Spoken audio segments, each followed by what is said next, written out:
Thank you. Hello everyone, I'm Bianca and this is Shay. So lovely to be here today.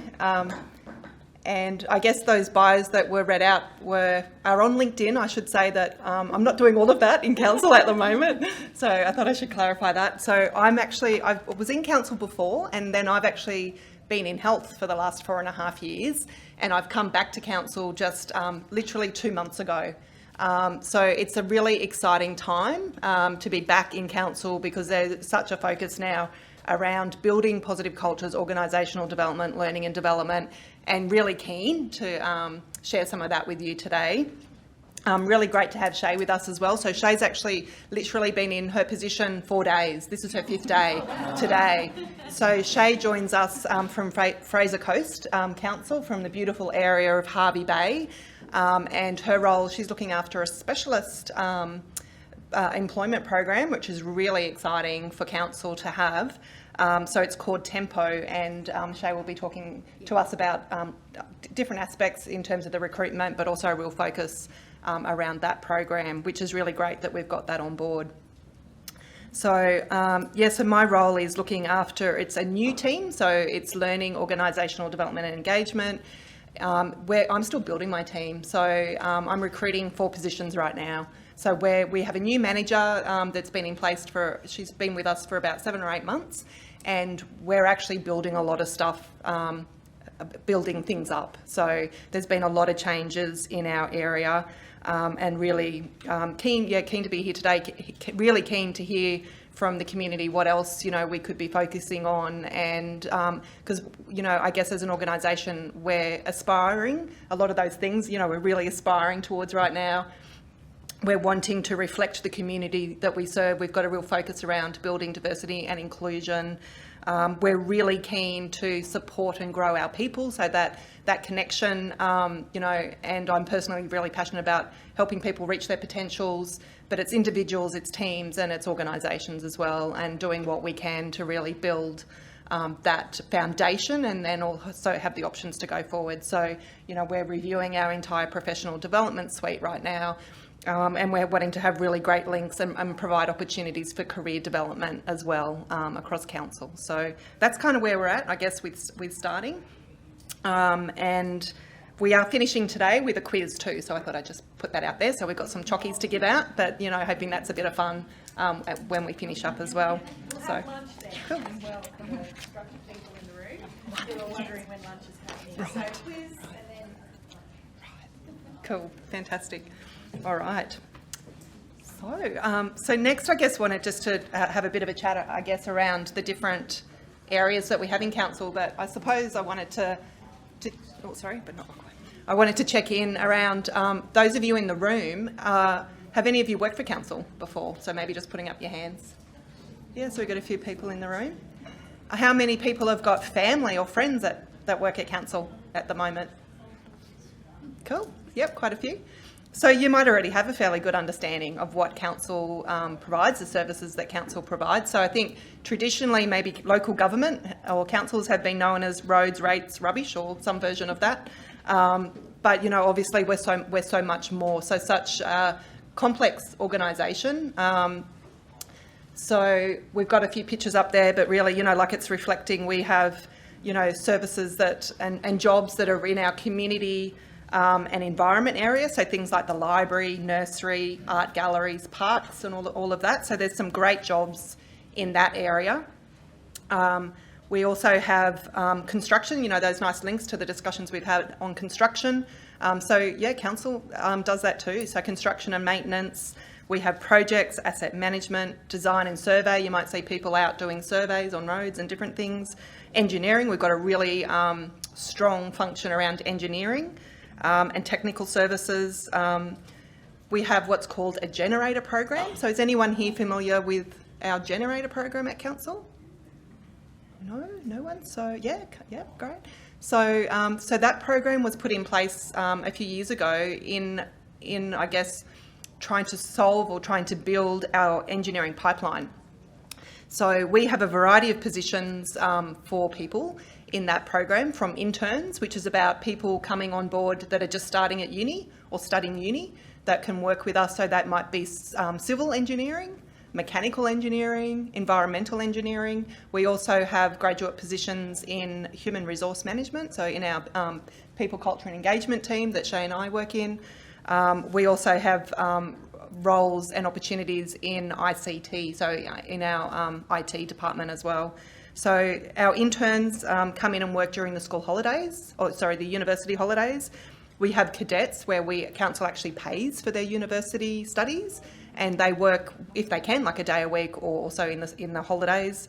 And we have undergraduate and graduate positions. So we have really great opportunities in that space. We also have a planning and development area, so where we're looking at building and compliance, development assessment, strategic planning, economic development. We have water and waste, so knowing we have water operations, laboratory services and admin roles that fall under that area. We have a new team that's been in place for a number of years, which is all around service delivery and a real focus around sustainability and looking at business improvement, continuous improvement, those aspects. So that's a really interesting area as well. And then we have finance and business, which captures our finance. You know, accountants, we're always looking for people for that area, for HR professionals, customer service, media, so people that are interested in the media and communications, marketing, all of that is also something that council brings. So you can see we've got such a diverse array of different opportunities that council can provide. And it might be that I think when you're having those conversations with people that are looking for jobs, because I know with my kids, I've got 3 children, so teenagers and one that's an adult now. But, you know, just the conversations around, you know, we might focus on fields of expertise or fields of interest, but how often are we having those conversations with people around, well, actually, our local government can be a great source of a career path as well. So how often do we have those conversations? And I guess it's knowing the opportunities that we have. So I guess the other thing with all of these different areas in council, we have 35 trainees in place at the moment, and we have 24 apprentices at council at the moment in a variety of different areas, and we're hoping to really grow that. So that's probably hasn't been as many people as we've had in the past, or as many as we'd like, because I guess there's, like, as we've all experienced, some restrictions over the last couple of years, but really that's another thing our team's looking at, really growing that area as well across council. So I guess that just gives you a really broad brush of what we do.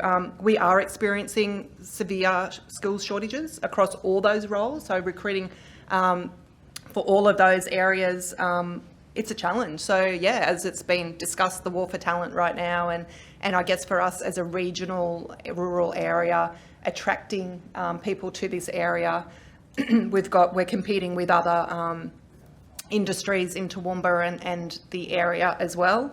So, you know, we are keen to be looking at what we can be improving and what we can do to really support people. And I think that career path aspect to it is probably a really important one that we're keen to keep focused on.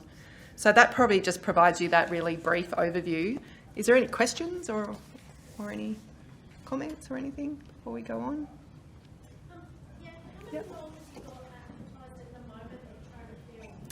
We've got quite a lot. Yeah, we have about 30, I think 30 plus in our website, and we have about 200 in our pipeline.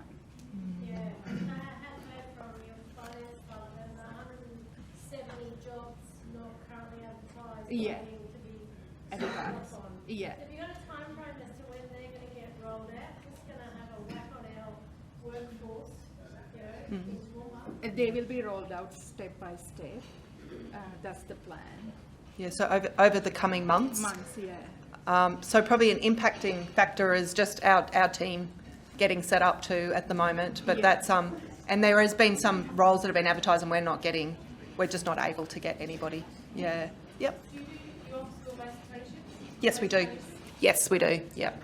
How do you advertise those? Do you So. do schools or do you just put them on your website? Yeah, so they're generally on the website. I know, so if any of you have had connections with Donna Johnson. She works with the schools. Yeah, so Donna looks after those. And she's, she usually also, so it's on the website, and also conversations with the schools and information sent through to the schools as well, as far as I'm aware. Yeah. Any other questions? Okay. Oh, yeah. We will go to the video. Yes. Oh, we've got a video to show you now, which is it's actually just the journey of one of our apprentices. So sorry, one of our trainees, Carl. So he just has a bit of a chat around his journey. Can we share this with people another way if they're interested? Yeah. We could send the link. Yeah. We can share this with you another way, so we can send you through the link for anyone that's interested. So Carl just talks through the journey of his experience with being interested in applying, and then some of the work that he actually gets to do at council. So yeah, happy to share that later on. All right, so I'll now hand over to Shay. Thank you, Bianca. Good morning, everyone. Thank you for having us here today. So I'll touch base a bit about our recruitment process and what we are looking for from our candidates. Yes, it's my 4th day, but I have a bit of experience in local government, so the recruitment process are pretty common. I can easily refer you to website, but I wanted to give you some tips of putting an application if someone is interested in submitting an application. So when you go into a portal and select the job you are interested in, you will be able to go in there and create a profile for you. And then you will be able to download the position description. So when you go through the position description, you will see the selection criteria that's required for the position. So what we really encourage is go through the whole position description and especially read the selection criteria before you apply and have an understanding. We also list a contact number with our every vacancy. So if you have any questions, a good idea would be to contact that contact person and get some understanding about the person. That might also be a way to build the relationship with the person. And another key important thing for you to look at is our vision, mission, and value statement. Not only the skills as an organization, we are heavily focused on the personal attributes of people we are attracting. So being familiar with our values and whether it's aligned with yours will be quite important and would be a good way to be prepared for the next stage, which could be an interview. So we do have a thorough process outlined in our website, but make sure you read the position description, have an understanding, and clarify whatever you need to clarify before you submit an application process. So usually our recruitment process is application. So we go through pretty much every application we receive, and it's a merit-based process. So if someone applies and if they don't get a position at the time, that might not just because of them, it's against who they are competing with at the time. Personally, I got into local government after my 3rd application.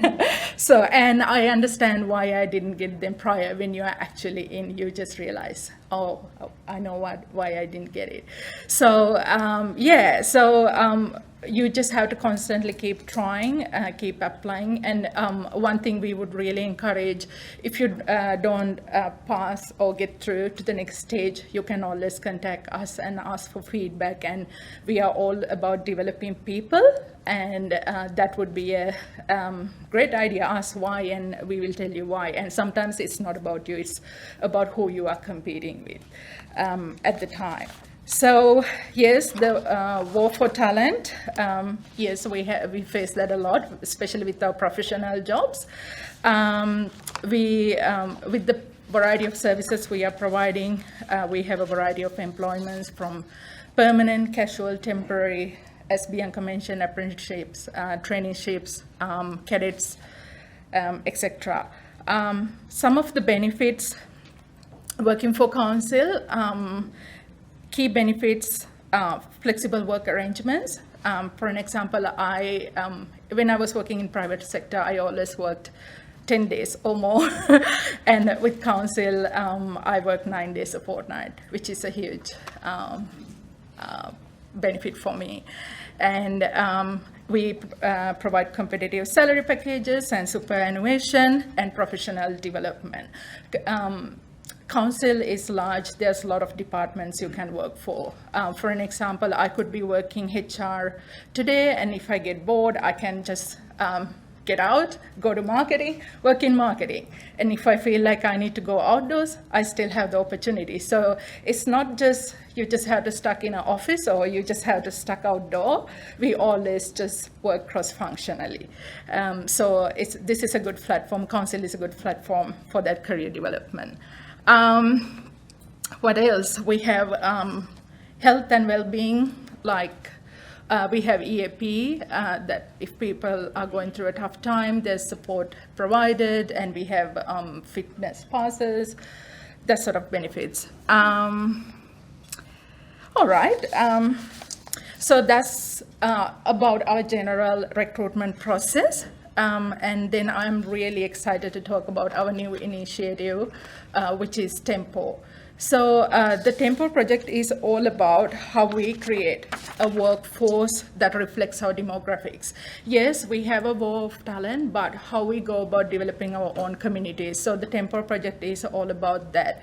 So what we are going to do, we are going to invite the candidates to come and join our in-house casual pool, which has quite a few streams. We are going to come up with the indoor casual pool, outdoor casual pool, traffic controllers, etc., etc. So we are not particularly looking for experience. That's the great news. So we are encouraging people, for an example, school leavers, mature age, or retirees, or parents coming back to workforce who didn't have recent experience. So what we really look for is people who are highly motivated, who are willing to learn, and who are readily available and have some sort of background. For an example, if it is for our admin pool, we will not be able to teach basic things like typing. You should have some basic skills in that space. But what we are going to do, we are going to get everyone through this recruitment process and provide training and get them on board to our casual pool. So what happened in this casual pool, people are working across backfilling roles all across the organization. If it is, for an example, an admin role, they will be working for HR admin today, they will be working for our customer service department tomorrow. So they are covering absenteeism, or they could be covering leave, or until the position is filled, a person from the Tempo pool is going to work there. That might be a good way for them to get the cross organizational exposure. And eventually that could lead to a permanent role within the organization. So this is a way of giving back to the community, and we are really excited to implement this in coming months. This also will give us, give the current staff an opportunity to move up, because when there's resources available to backfill, our current staff can move up the ladder. So we will be advertising this in our website. We also will do a media campaign and awareness program, because we want to go to the community and invite everyone who meet this criteria. So these are the groups. The program is open to anyone really, and we encourage these groups to apply. All right. Do you have any questions? Yes. The 170 that was mentioned before, Right. does that include positions? No, that no. are This is separate going to be a brand new program. Yeah. And these positions are casual? is that what Yeah. you're saying? Yeah. They start at casual, but they will definitely lead to permanent, depending on person's performance and how fast they learn, their motivation level, and what sort of opportunities we have at the time. Yes.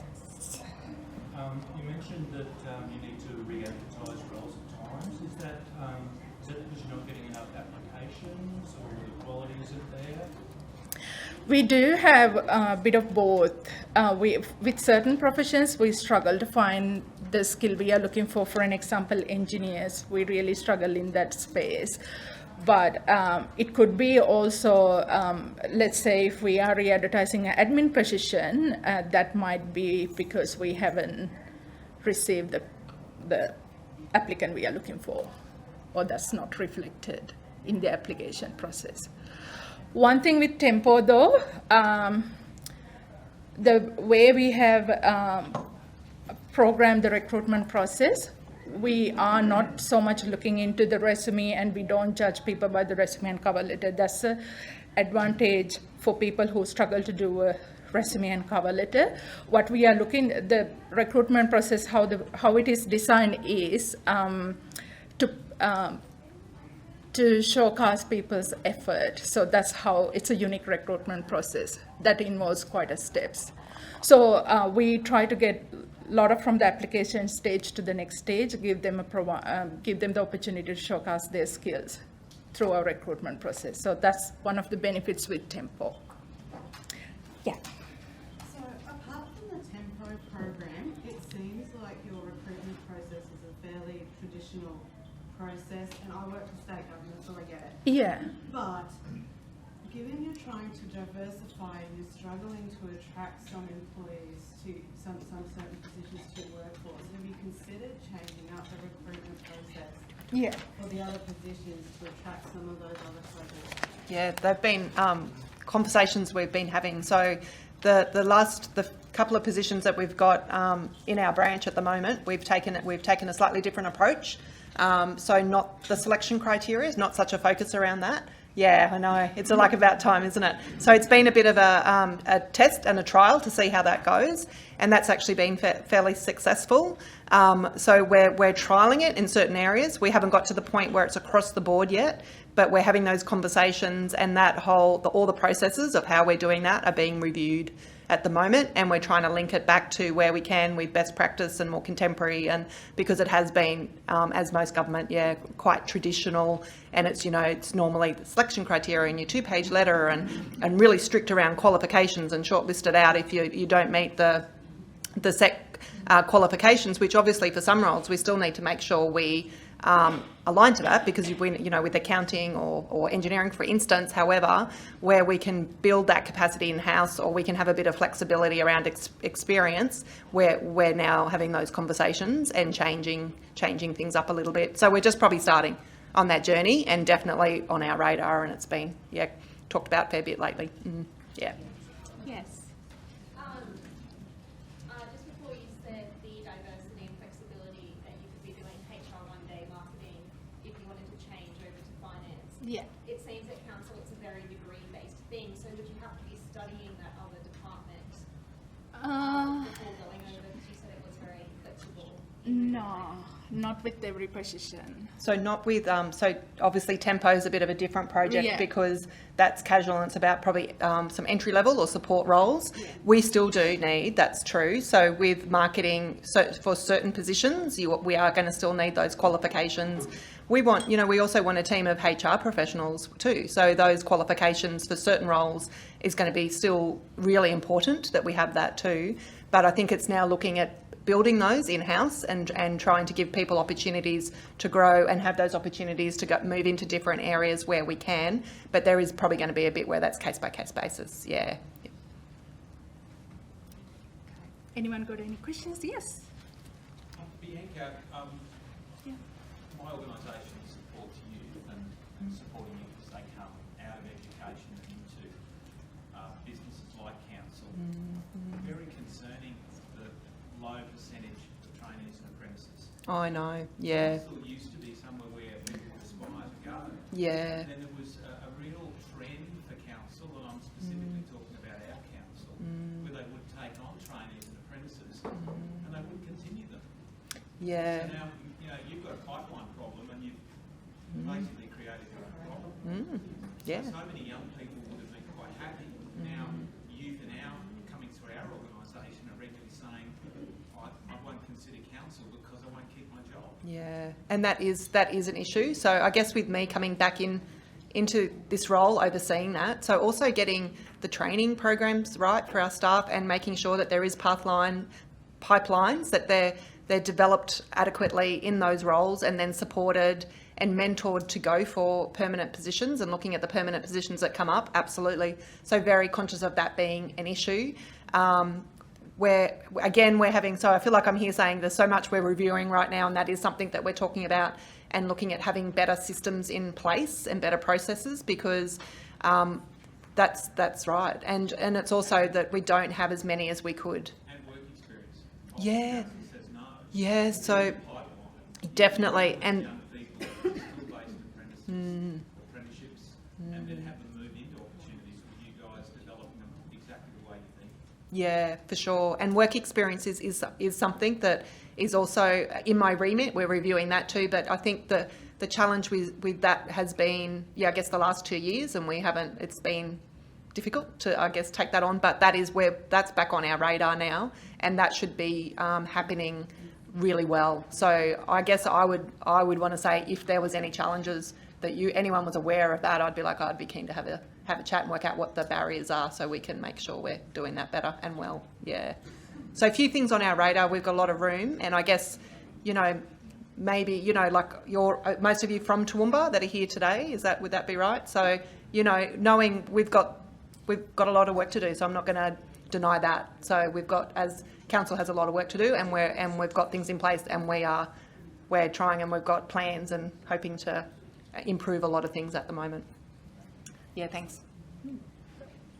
Oh, quiz, yes. I like that. Okay. Right, fun time. All right. What we are going to do, we will ask 5 questions. Put your hands up. Whoever who answers, whatever the table, we will hand the chocolates, and eventually we will have some left for everyone to share. All right. Name 5 services we provide to the community.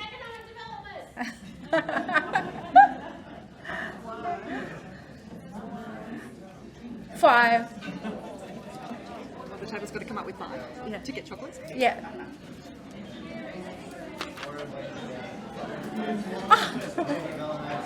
All right. That's okay. Maybe it should be anyone. Yeah, could be anyone. All right. Yeah.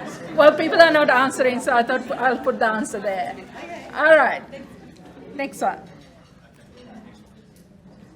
All right. Name 3 employment. Traineeship. One more. Internship. Good job. Good job. Yeah, good job. Name 3 benefits of working for council.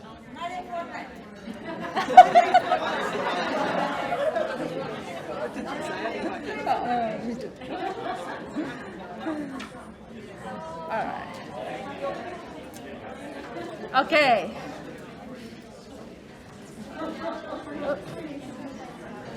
What is our estimated population? Yes, chocolates over there. All right, our last question. What's our region's unemployment rate?